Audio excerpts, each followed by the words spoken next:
Hey everyone, it's Toby. So I've been trying to upload a video for a couple of days, but I've just been really busy, so I haven't had a chance to kind of like sit down in the library to do that. Because I get much better internet service here than I do at my house, so it just takes a really long time to upload a video if I'm not in the library. But I wanted to take some time to talk about some of the books that I'm currently reading and a couple of my favorite books. I have a pretty big stack right over here. So let's go do that right now. Okay. So my first two that I'm going to show you are two that I was gifted at my dedication ritual in the Blue Star. The first one is The Witch's Goddess by Janet and Stewart Farrar. And then with that is The Witch's God. And so these books are really awesome. They go into they kind of like talk about different goddesses, like discovering the goddess, and then they have a section on invoking the goddess, so it's like talking about those specific goddesses. And then there's a last part called Goddesses of the World, and that part literally is just pages upon pages of different goddesses from around the world. And the same thing goes for this, the Witch's God as well. So it starts out with faces of the god, invoking the god, and then gods of the world, which is over here. And then, like I said, the back kind of just goes into like lists of different gods.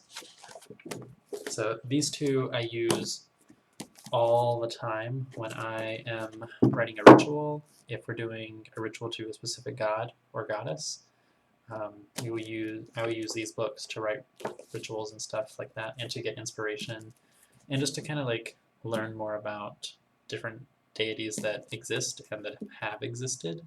So that's what I use these two for, and they're probably one of my favorite books. For a while I thought I lost them, and I was really upset. So the next one is one that I am slowly reading through, called 78 Degrees of Wisdom by Rachel Pollack.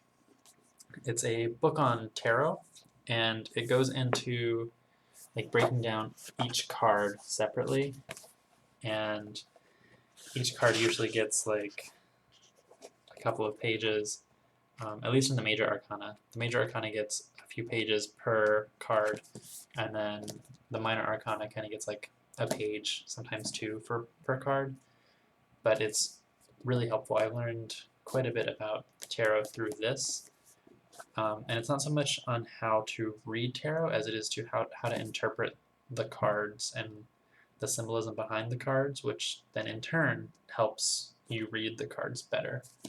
But I would definitely recommend this for anyone who probably isn't a beginner in tarot, but someone who has been reading tarot or has been studying tarot for at least a little while, because some of the concepts in this book are a little heavy for beginners. At least that's what I found. The next book is one that I've been obsessed with since I bought it, and have recently been super obsessed with the, like, I guess the information in the book, especially in my own personal life. I've been kind of on this tirade of going over this with pretty much anyone that I talk to. So this is The Rede of the Wiccae by Robert Mathiesen and Theitic. This book is about Gwen Thompson and Adriana Porter, and the tradition of witchcraft that Adriana Porter and supposedly passed on to Gwen Thompson.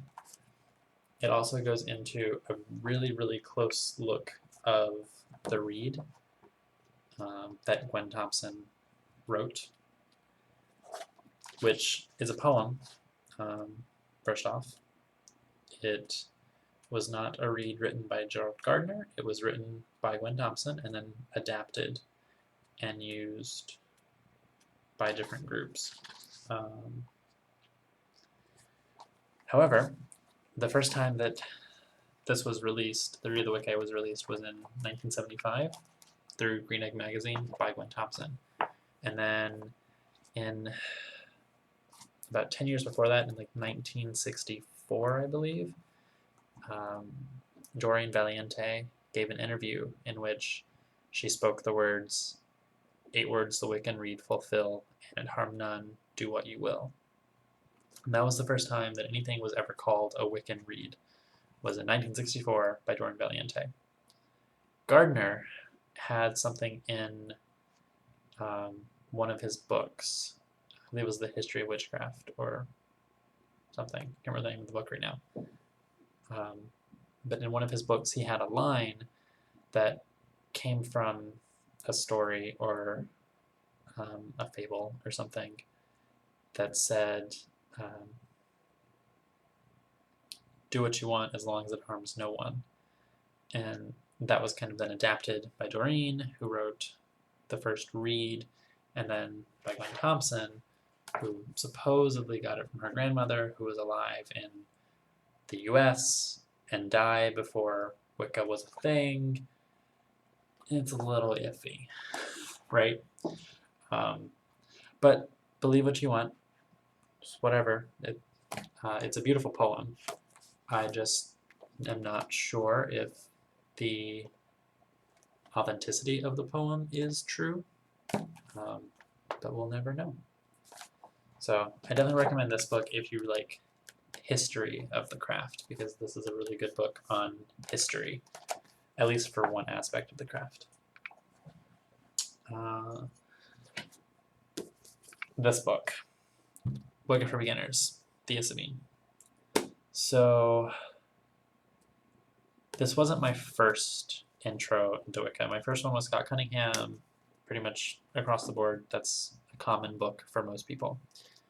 This book, however, is probably one of the better introduction books that I've ever read.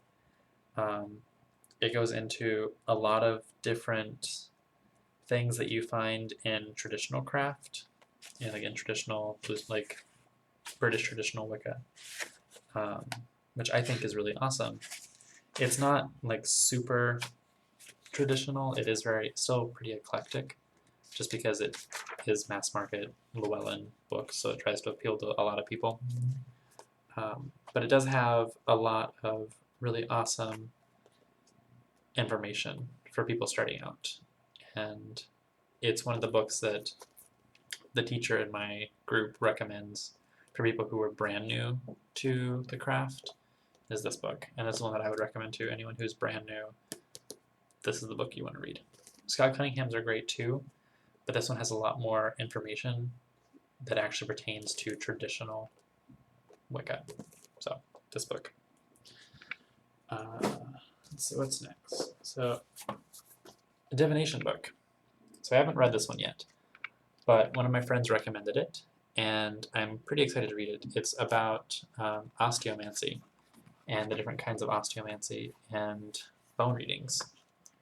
And I'm super excited to start learning to read bones because I find that much more interesting, and being that I eventually want to learn to hunt with a bow, that's been on my list of things to do for the past year and a half now. I've been practicing archery, but not actually hunting yet until I get good enough that I feel confident in hunting. I don't want to harm an animal for no reason. I don't want to put them through more suffering than I'm already going to do by killing them. So I don't want to be a bad shot, I guess. But eventually, whatever I do hunt, I will end up using everything from the animal that is usable. So the hide, the bones, the sinew, the meat, all of it get used. And so this book I'm reading in preparation of that so that I can use the bones to make bone reading kits and learn to throw bones. But once I have finished reading through this book, I'll definitely post a review of it.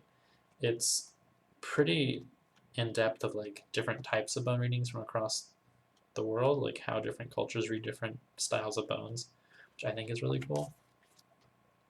And it goes into a lot of like different types. So there's like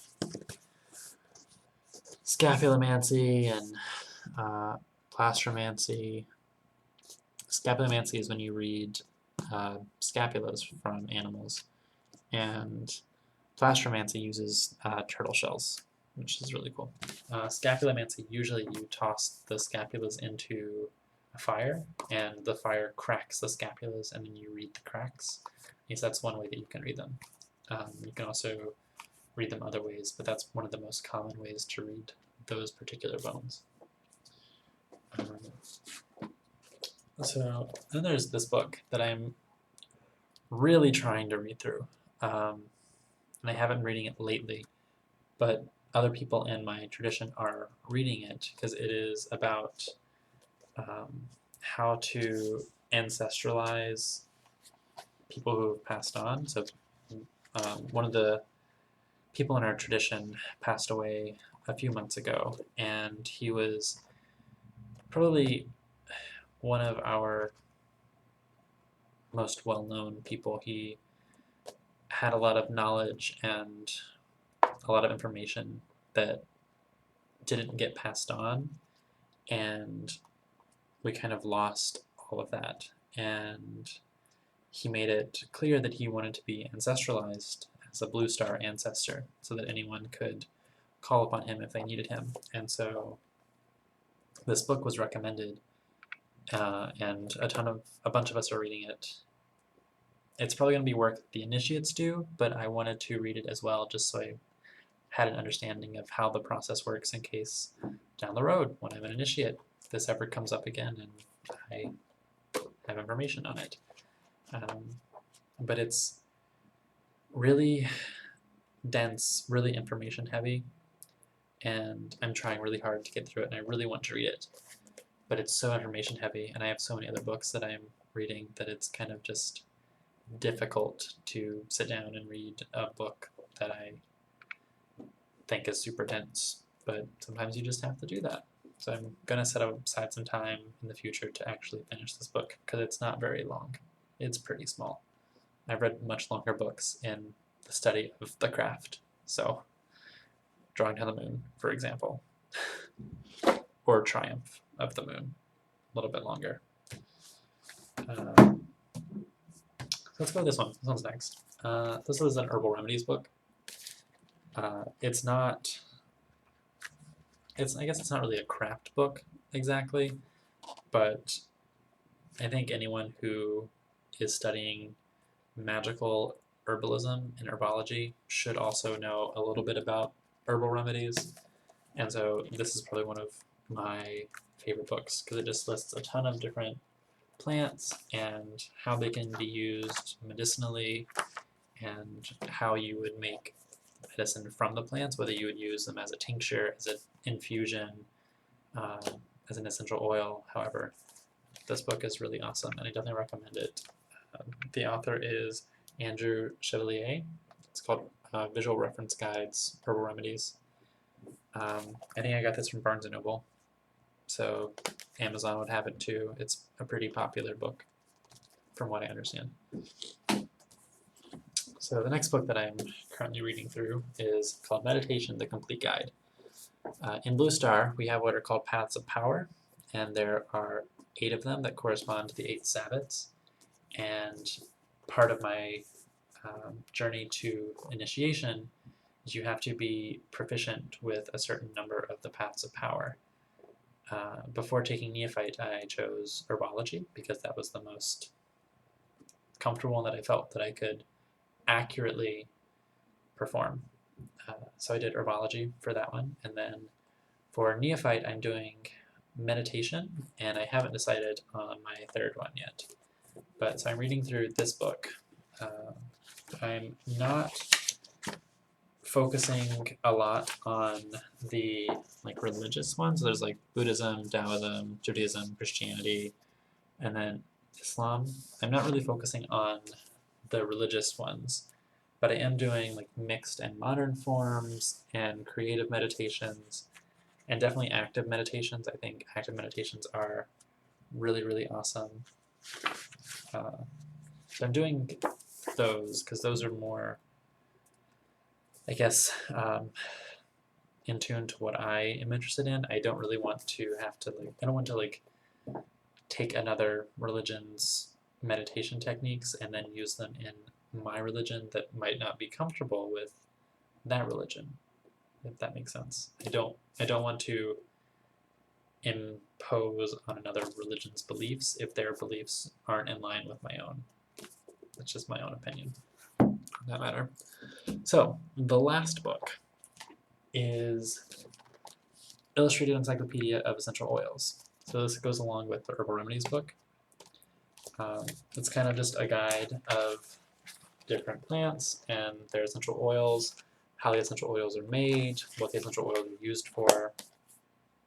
So I think anyone who is interested in aromatherapy or using essential oils in their practice at all, this book is really helpful. The author is Julia Lawless, and I got this from a friend. I don't know where she bought it. And the price on the back says like $21. So I assume it's somewhere around there still. You might be able to find it on Amazon used for pretty cheap because it is a pretty old book. From what I can tell, it came out in like 95 and then was reprinted in 96. So yeah, this book's pretty old. Well, not old, but older for a book, for a reprint. So you'll probably be able to find one pretty cheap on Amazon if it's still in print. It might not still be in print. So it kind of just depends. But that is all of the books that I have today. So hopefully you enjoyed looking at them and maybe inspired to buy a couple and read them. If you have any questions about any of the books that I showed you guys, just let me know and I'll answer those for you. If you also want to know about any of the other books that I'm currently reading, or if you want to see more of these book videos, or even book review videos, because I'll probably do those at some point too, just let me know. Thanks. Bye, guys.